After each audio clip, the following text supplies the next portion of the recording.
Today for reading, we are in week 2, day 8, Earth Science, Stars.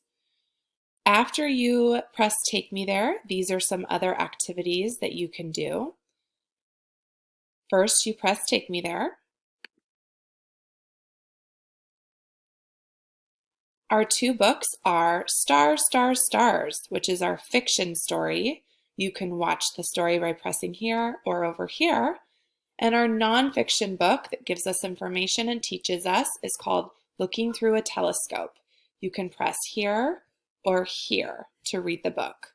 Then you can do the puzzlers, so the word match or fact or fiction.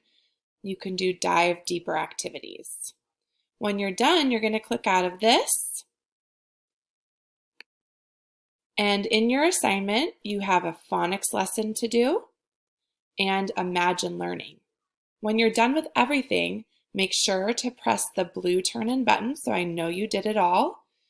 I will also receive your phonics assignment and look at it when you do that.